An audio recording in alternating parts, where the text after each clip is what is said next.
Hello, and welcome to another episode of Business and Beyond's Feature Friday with me, Tania Bartolini. And today I am so excited about my podcaster because she is actually an amazing woman. I look up to her. I think she is wonderful. She is so smart. Meet Vickie Griffith, the modern day sage whose wisdom and fresh perspectives have made her a sought after guide in navigating business and life's complexities. She really does have a unique framework of thought. She helps individuals and business owners see the world through a new lens. Vickie is not your typical guru. She combines ancient wisdom and modern innovation to inspire profound change.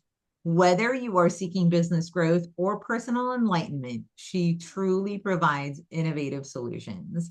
Vickie is your compass to deeper understanding and actions that create results. So welcome, Vickie. Thank you for joining us. Thank you for having me. Thank you for the invitation. I'm grateful to be here. Oh, I am so excited to have you. So can you give our audience an overview of what your business does and more importantly, why you got into it?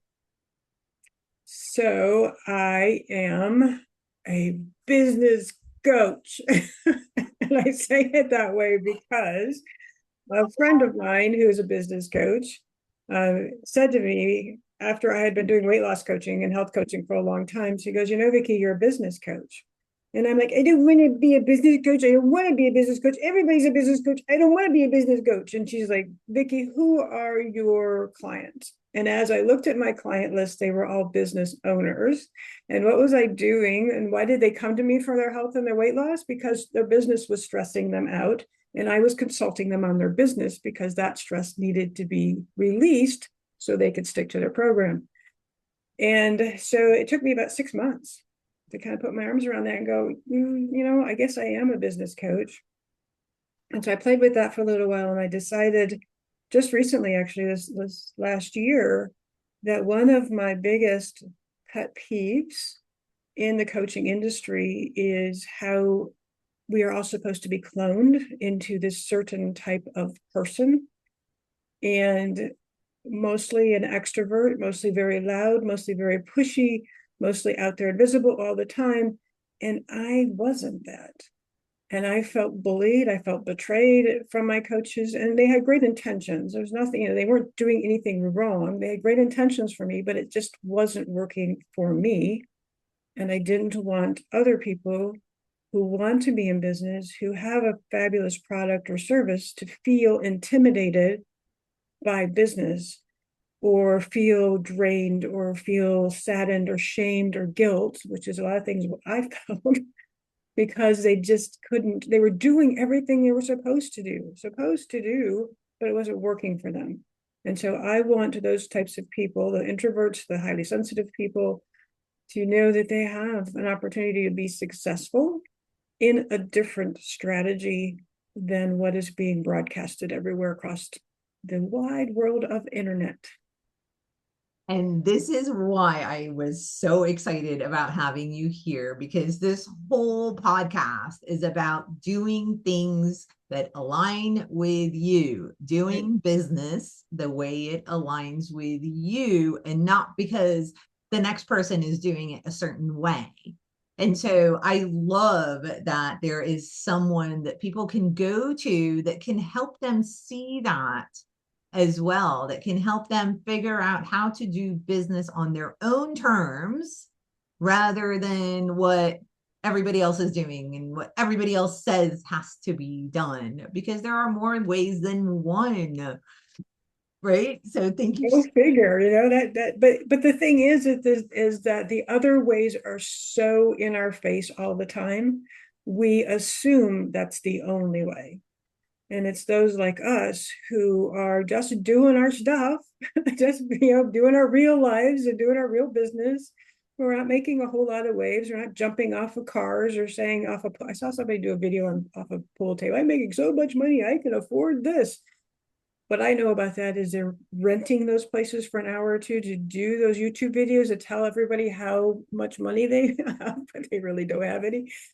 I'm not that personality. One, I'm not going to dishonor the people who work with me by being something I'm not. And I'm not going to rent $1 million house for a couple hours or $1 million car to try to impress you. What I am going to do is show you that you can be you, and you can have a life, and you can grow your business, and you can help a lot of people still without the burnout and the draining, all of the inner voices that tells you you're not good enough, or not, you don't have enough time, or it's not enough, or all of those types of things. That's my passion. And someone told me I can't have a passion. So one of my coaches told me, don't use the word passion. I somewhat agree with her on one side, because in the dictionary, it's defined as an uncontrollable emotion. On the other hand, a lot of times a passion can be turned into a purpose. We're always looking for a purpose. And when it's a purpose, then it's more aligned driven than passion, which is a little bit of chaoticness to it. But you need passion to turn it into purpose, right? Sometimes you can find purpose without passion. But in my experience, I found if you don't have passion, it's much harder to find the purpose. And it's much more difficult to stay inspired and motivated, because as you and I both know, business is not always a lot of fun, and there's a lot of tasks and they're not a lot of fun, and they're repetitive on top of it to keep your business obtainable. So the passion and the purpose both kind of interweave into that, so you can keep yourself motivated to do what you have to do to run a business. I mean, I'm not saying that it's a real simple process, but it isn't always easy. And you touched on a subject that really is a pain point for me as well, which is this whole idea of you have to be a certain way and have a certain amount of money to be successful, right? And I think when people misrepresent what is theirs, when they do rent certain places to show that, oh, this is what I do, that's unethical, right? It's flat out lying, right? And I do not condone that at all. And I am so interested in having more people have that mentality of, I am enough the way I am, right? I have enough and I want more. That's fine, right? Everybody has their own definition of success, because success is not necessarily just having a certain amount of money or a certain lifestyle. Exactly. It might not fit everyone, right? I mean, I've lived in a mansion and I've lived in a small apartment, and I really do prefer the smaller size home. Why? Because it has more connection. I see my family. I don't feel like it's just me in this big open space all the time. But that's because my definition of family and life and what makes me comfortable is that coziness and the smallness. And that to me is successful, to have a home that is cozy. Right. Someone else might find that they want a mansion, and that is their definition of success. And that's good for them too. Absolutely. I think what we're saying is that whatever it is that you want, there's nothing wrong with it. I think one of my pain points just recently is, well, they're only in it to make money. Yeah, darn straight. They're in it to make money. We're all in it to make money. That it creates a lifestyle, it creates a living to make money. However, it is what's the intention behind the money? And if it's to screw somebody over, that's where I have a problem. If it's to misrepresent themselves, that's where I have a problem. Most of the people are very well intended with their money and sharing with their money. I know people who have created schools for girls in countries that they are not allowed to learn because they were able to make money. So we need to look at our mindset too around our money and what our money issues are, especially if you're in business, because those mindsets, and typically they're generational. And it sounds really weird. It's like, what? Yeah, my father, my husband's father, so both our fathers worked in a factory on the line, so they could get enough years to do a job off the line. Very hard work to work on a line when you've got so many minutes to put this certain part on this car. It was automobile industry. Their parents were mostly they were actually entrepreneurs, but they were very scarce mentality. So they struggled in their business the entire time.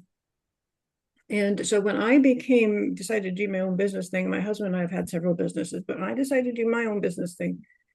It occurred to me about 6 months in that because my grandparents struggled in their business, even though I was a tiny child when I was around them, I got the impression that you had to struggle when you're in business financially, which always leads to financial struggle in relationships. And when I recognized that that was a generational, because our parents always struggled, even though they were middle class with finances, that was a generational thing that I was believing that I didn't even know I knew I believed. If that makes sense. I could unravel that and change the trajectory of the generations coming forward, including my own, so that we're not struggling anymore when you do this crazy thing called business, or even if you decide not to, because there's nothing wrong with working a 9-to-5 job or going into whatever job you have. There's nothing wrong with that. And the worst thing you can do is buy a job by buying a business, because it will be another job, but you'll work a whole lot more and you'll have a lot less time, and it will be very energy draining. So I think money, looking around your money issues. I don't even know how we got started. This is why I love our conversations. We just go off on tangents all the time. I don't know how we got started on that, but I think that, one, in business or even in your life, one of the things we have to look at is what was the money situation around your childhood and around, if you're around other generations, theirs, to figure out why are you stopping. If you're wondering why you're stopping yourself in your business, that's why. So, okay, you have touched on so many different points that let me unpack a little bit, because I really want our audience to get these, right? They are real golden nuggets. One is the money issue, right? Mm-hmm. You're in business to make a profit. That's why we go into business. That's why we get a job, to make money. Money is not the root of all evil, right? And people need to wrap their head around that. Money is not the end all be all, like you said. And if you're doing things properly and you're ethical and you're providing a good service, you deserve to make a profit and make a living off of that. Right. But nothing wrong with that. There's nothing wrong with wanting more money. It's how do you get that money? Right. Right.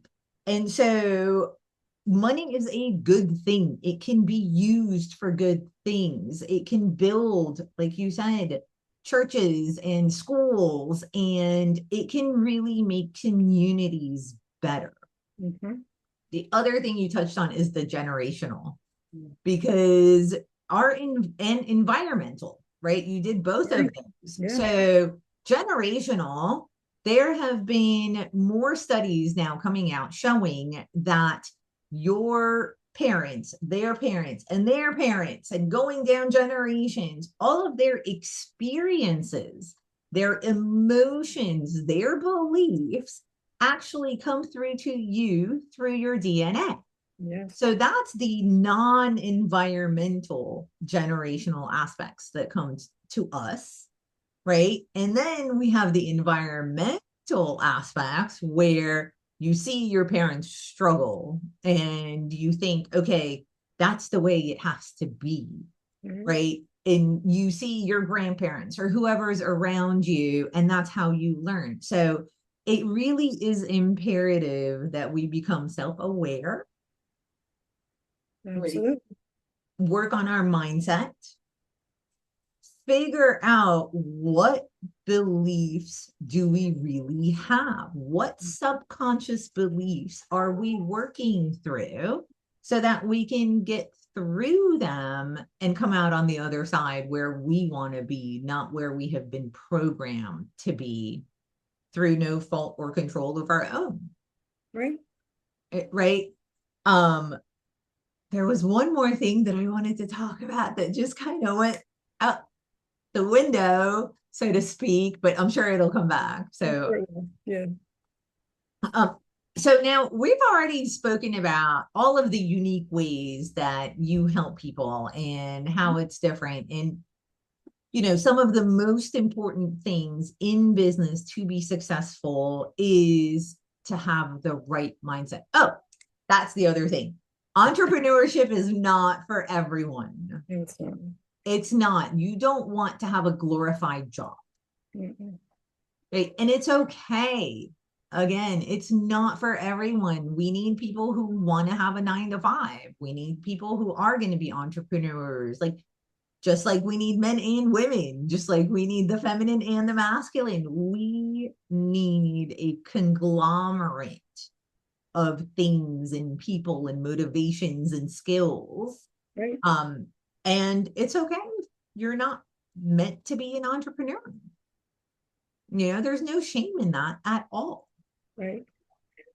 Right. Absolutely agree. A lot. I get a lot of trades people who are working in a trade, and they have some kind of education, they have some kind of certification, and the comment is, well, I was watching my boss and I figure I could do it better than he could.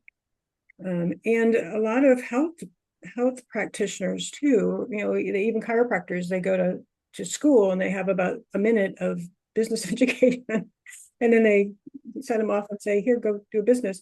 It doesn't quite work that way. And it isn't always, is what they don't see is what the owner goes through on the weekends, on the evenings, wondering if they can make payroll, wondering if they can make the rent, wondering if, they can get the kid into soccer this year, those types of things that aren't always shared or seen. And just the overwhelm of making your own schedule, making your own time management, taking the sales calls, doing perhaps the estimates, especially if you're in a service business. A lot of times you have to go out someplace and get an estimate. So, and then, closing the sale and the follow-up afterwards, customer service. I mean, it's especially if you're a solopreneur, it's much more difficult than people say. Now, I'm not saying please don't do that. What I'm saying is please be aware that when you're walking into a business, there's many levels to it. And if you walk in aware of these levels, then you can deal with them emotionally much better than if you're just stepping into it thinking, and this is so funny, this has been happening for centuries. People decide to start a business. Oh, I'm going to be a blacksmith. I'll put out my shingle, my sign, and then people will come. No, you can't build a baseball field and people will come. No, that's a movie. I mean, right? There's a lot more that goes into it. And it's funny because I found that a lot of people who are really, really good at their trade do not want to be entrepreneurs, even though they think they do. Right. Yeah. Right. Because you said, they think that, oh, I can do it better than my boss. But they fail to realize that once you're a business owner, you are no longer the tradesman. Exactly. Right? Because now you have to learn the skills of running a business rather than doing the trade or providing the service. Exactly. Absolutely. And I'm making it sound like it's the worst thing in the world you could do, and that's not true. No, you're not. But it is something that people need to be aware of, right? It is. you have to be in love with being a business owner, of doing all the things that you need to do as a business owner, not necessarily that trade, not necessarily that service. Right, exactly. And because there's a lot of benefits to being your own boss, to being your own, you do have control of your schedule. So now you do go to the soccer games for your kids, even the practices, because you're allowed to. Maybe you're even a coach because you have the team available or the space available to be able to do that. Um, so getting your time back, time freedom is one of the pluses of being in business for yourself. The other one is you get to choose how the money flows. So you get to choose that as well. So that's always fun. Some people really get into and love making the sale because it is a interesting experience. Some people really get into the follow up or the delivery of whatever it is they're selling, or and that's fun too. If for me to have a client who is got the right message, who has the right marketing copy that aligns with their business brand, and they're making some emotional breakthroughs as well, and we're helping them get through life experiences and run their business without as much, not, there's some very difficult things that happen in our life, but without as much problem, or they have much more ease, let me put it that way, with running the business. And the aha moments and the breakthroughs that they have, and to be able to celebrate with them when they make that sale, it is so phenomenal for me to watch them grow and achieve and succeed, sometimes beyond what they thought they could. So that's part of being in business too, is being able to fulfill those promises that you're making. Granted, for me, I'm not doing the work though; they have to do the work. So we have to talk about that. But that's really the wonderful parts about being in business. I was able to take 10 days off to go over to the Netherlands and Germany and France because I'm in business for myself. I probably couldn't do that if I was working for someone else. Yes, and that's why we're entrepreneurs, right? Because we like the freedom, but just with everything, you have pros and cons. Sure, And exactly. it just depends on what are you willing to put up with. Right? Because either way, you're going to have to put up with something. Yes. Which outweighs which. And that's how you know whether you want to be a business owner, entrepreneur, or a worker that has a 9 to 5 or whatever shift you take, right? And that's why it doesn't matter. And it's so personal and it's so Right. subjective that nobody can tell you what your success looks like. Exactly. And I think that's how we started this conversation. You were talking about that. Success, your definition of success is different for everyone. And allowing someone to push their definition of success on you is releasing your power. So you determine, and it might be a great prompt question when you're journaling is, what does success look like for me? I actually did an exercise once with some of my clients in a group meeting, and I said, what's your perfect day? I want you to start writing down the moment your eyes open, what does your perfect day look like? And to many of their surprises, they were already living their perfect day 75% of the time. So that's a fabulous exercise too. What does your perfect day look like? And this includes your business, right? This isn't just free time. This is, what does your perfect day look like? And sometimes we take for granted some of the things we are doing automatically in our day that are really very precious because somebody else can't do that. So that kind of opens your eyes to, you know what? This is pretty awesome. Would I like it to be better? Sure, then make those changes, whatever that's going to be. Again, it comes back to being aware, right? Aware of your own wants, aware of your own needs, and then being intentional about getting them met. Right, exactly. And sometimes that's the hardest part because that means you might have to ask somebody that's feels uncomfortable to ask for their help. I was just having a conversation with one of my clients earlier today. I said, what if you ask your husband to make a meal a week or two? It's like, yeah, I could do that, but I could tell she wouldn't do that.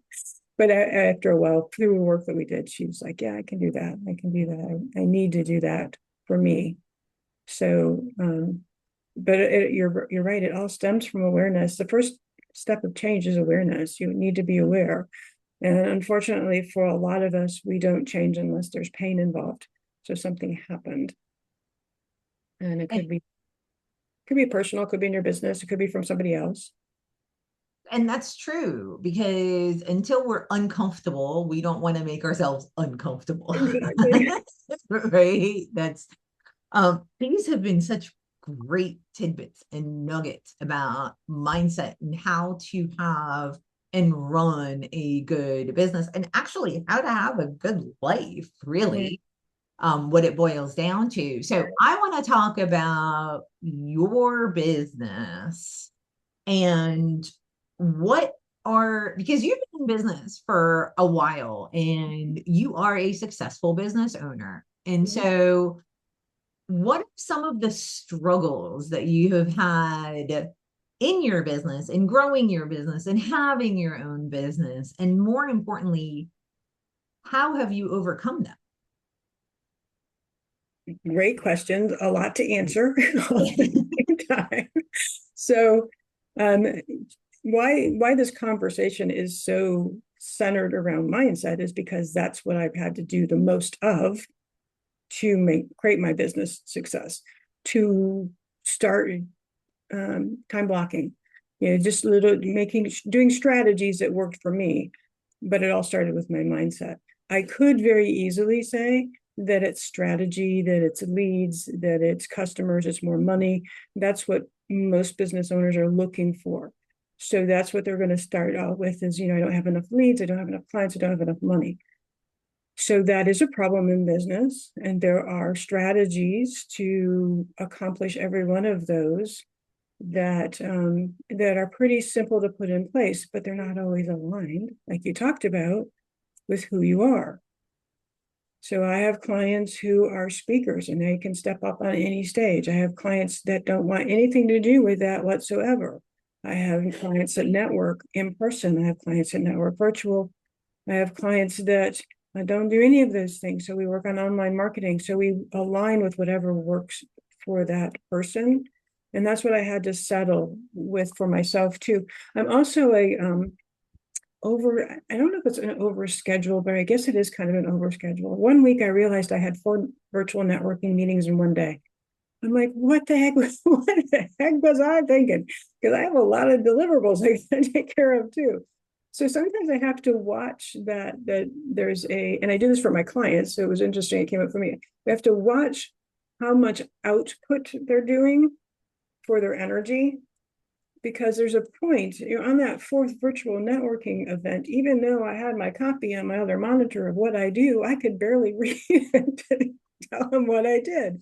So it wasn't really worth my time and effort to be there because I couldn't give my 100%. So we'll dial it down a lot. And most of my clients will say to me, what? I can't network 6 times a week? No, you can't. And I'm not going to allow you to. And we come up with a compromise, but you have to pick what's right for you. Just like you mentioned, what aligns with you, that works for you. I have one person that's great at events. That's what she does. She does events. So she shows up at these events and has up a great looking booth and talks to people and gets names and leads. And that's how she creates her business. So it's different for everyone. Unfortunately, it's hard to weed through what works for you, sometimes without trying it. I mean, I've spent tens of thousands of dollars on trainings, strategies that didn't work for me. Worked for everybody else, didn't work for me because I didn't take the time to be self-aware enough to say, is this really something I can do? Is this, and not that I can't, I mean, I really believe we can do anything we want.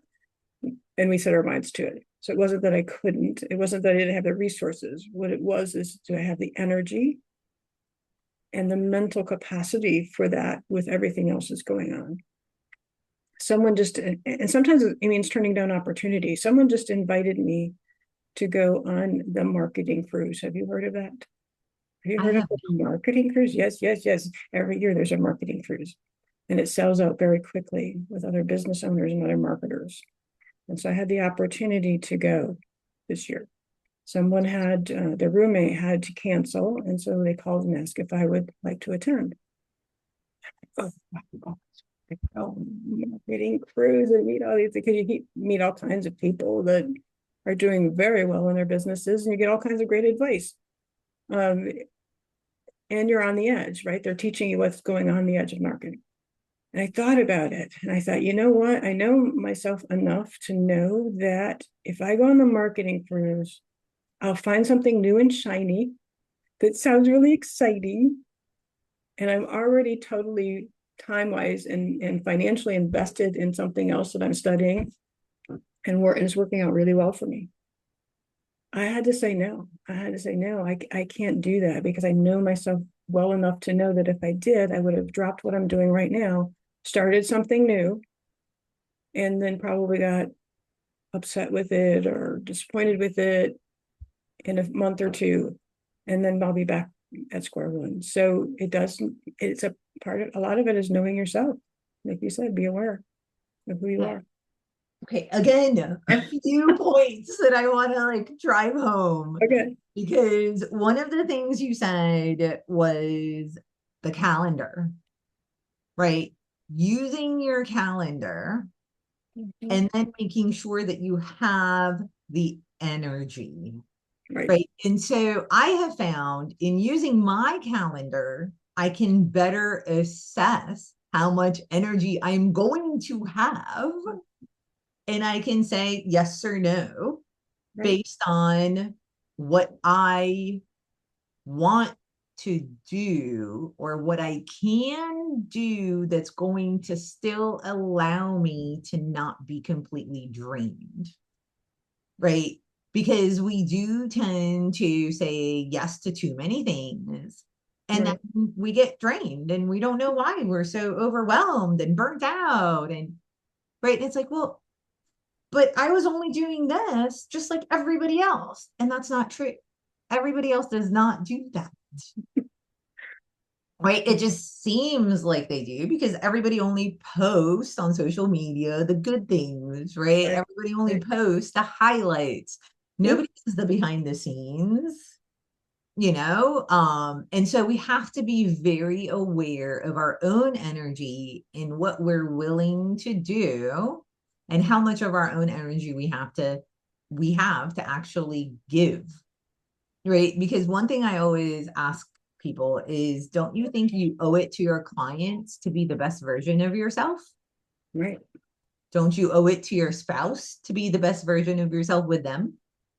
Don't you owe it to your friends to be the best version of yourself with them? Don't you owe it to your kids to be the best version of yourself with them? And so if you owe all these people your best self, the only way you could do that is to make sure that you're taking care of yourself and you're managing your energy and you're controlling what you're doing so that you can give everybody the best of you.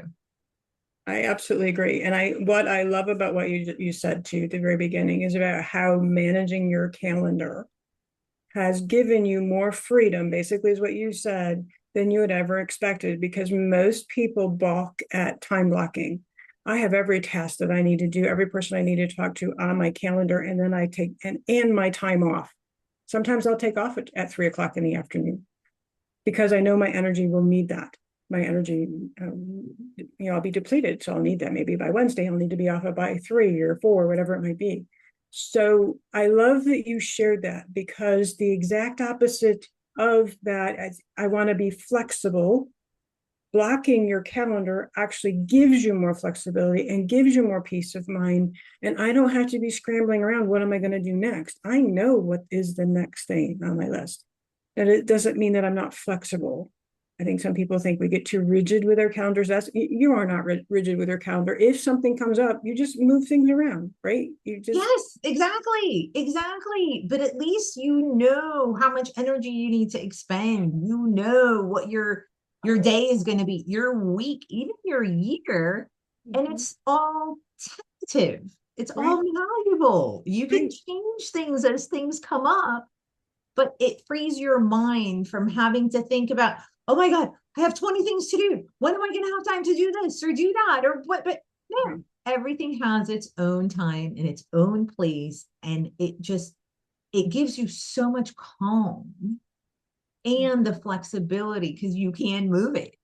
Yeah, I actually agree. So I'm glad that you shared that with everyone because I think that I'm hoping that people will hear that and to realize that time blocking does not make it too rigid. It actually will give you a peace of mind that you've never experienced, whether it's in your family calendar or if it's in your business calendar. Now, I'm not saying I time block my weekends. I'm not saying that, but I do time block family time with weekends, right? So make sure that I'm where I'm supposed to be when I was asked to be there. So thanks for sharing. I really appreciate you sharing that because it is a major hurdle for a lot of business owners. But well, it took me a little over a year to get into the habit of time blocking because I was resistant. I want to be flexible. I Right? don't, anybody to control me. That's why I became an entrepreneur. Exactly. But and it's so true. And that was something I had to overcome. And once I got into that habit, I cannot imagine living without it. Yeah. That Absolutely. So thank you so much for sharing your trials and tribulations and bringing up the time blocking. And so another question that I want to ask you is what is working in your business and how did you get it to work? Sometimes God has a way of pushing you into something you didn't even know that you were supposed to be in. And sometimes it's a gentle nudge, just kind of keeps poking at me and like, go do this. I'm like, I don't want to do that. Go do this. Eventually I'll get that 2x4. So I have been completely enthralled with AI. I love working with it. I don't do images or any videos or any of that, but copy, marketing, branding, making sure my clients are branded appropriately so that their tone in their marketing is appropriate for the clients they want to attract. And it is customized, it's for their business, for their personality. And I am just loving that. So that is really working. People are starting to hire me to do that. They don't want coaching, they just want me to do their branding marketing copy for them. Everything from emails to letters being sent out to ads to website copy. I mean, it's just fascinating because they can see the difference that fine tuning their message to the brand to the client that they want to attract is really important. So that I'm having fun with, and fun in our business is awesome. So, um, It is. We grow up and we forget that we have to have fun. right? I know exactly. So that's part of what I'm doing. That's creating success. Did I do it to be successful in it? No, I did it because I was curious. And so with that curiosity, one thing kind of led to the next. I started using it for my business, and then I started using it for my clients, and I started talking about it. And then other people like, well, me too, I want to do that. So I think part of it is just if you have a curiosity about something, it's okay to investigate it. I still love coaching. I will still take on private clients. And as I said, I still love watching their ahas and their breakthroughs through their mindset so they can become better entrepreneurs and business owners. But this is kind of being in the little bit of the nitty gritty, and it's allowing people to get a message that feels right. Again, I'm all about alignment. It's not like I'm making up something that's not them. It's more about aligning their message to what they want and to the client that they want to attract. And it's just fascinating to me. So I am constantly learning. It's another thing that I am a learner, and so that's important to me. It's one of my values. So that's important in my business. I like to learn. I have other clients that do too. And so part of their schedule is to watch a YouTube video on something, whatever it is that interests them. How many coaches are going to tell you to do that? They'd say it's a waste of time. I don't believe it's true. Now, I agree with you. And thank you for bringing that back up because the shiny new object, right, that you had brought up earlier. And I think once you start time blocking and once you start aligning yourself with the things that work for you, you are in a much better position to be able to plan and not have FOMO, not just keep chasing, every new shiny object, to actually put your focus into what's going to work for you and what's going to make you happy while serving others and making you money. I know, exactly. It's a great formula. And it all starts with the awareness and then those skills of the time blocking, of the planning, of having a vision that you can write down. And again, everything is malleable. It is. You can always change your mind. You can always change things.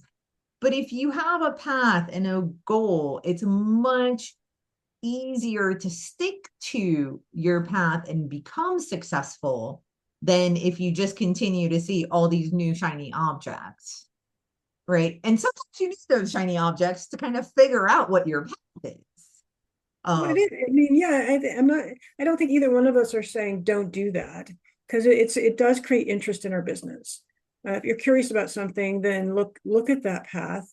It may or may not. It could even be something personal you want to learn about. Maybe you want to learn how to play the guitar, then look into that. And how do you put that in your calendar so you can take lessons, type of thing.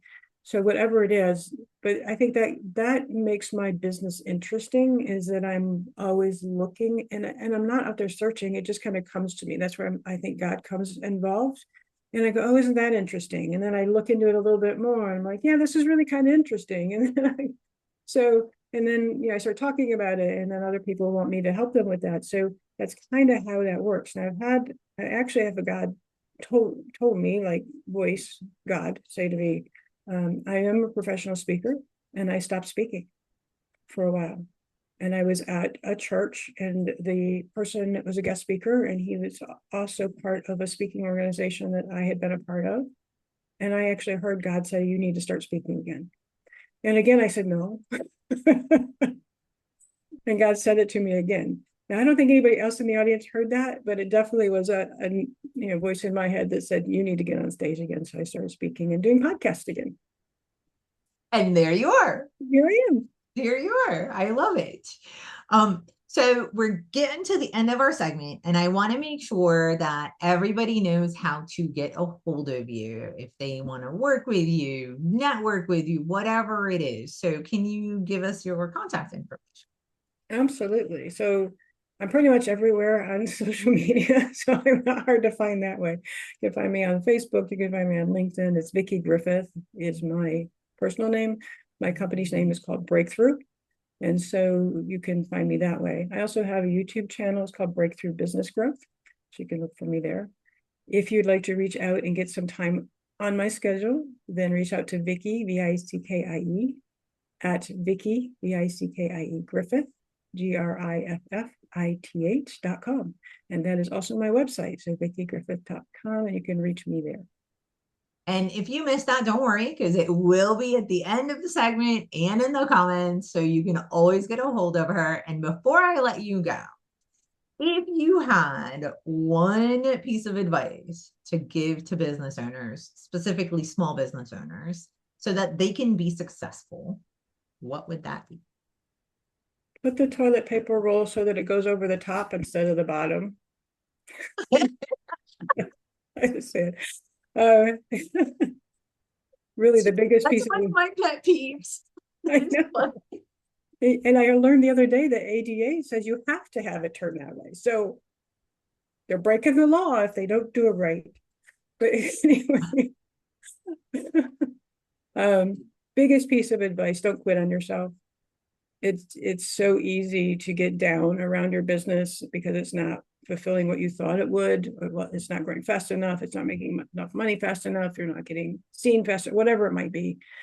Don't give up on yourself, because you have been whispered to, and I like to believe it's from a higher power, whatever you need to call that, and to start a business, to grow your business, to be in business. You've been given skills and talents to be able to do that. And the outside appearance might appear that you aren't supposed to be in business, but don't quit on yourself. Sometimes quitting is part of being in business. So it's a little bit of discernment, and get a guide or a coach to help you discern what is best. It may be that you just need a tweak to help your business grow that you're just not seeing. Oh, and there you have it. You've heard it from one of my favorite people. Do not quit on yourself. And we will see you in the next episode. Have a great day. Thank you.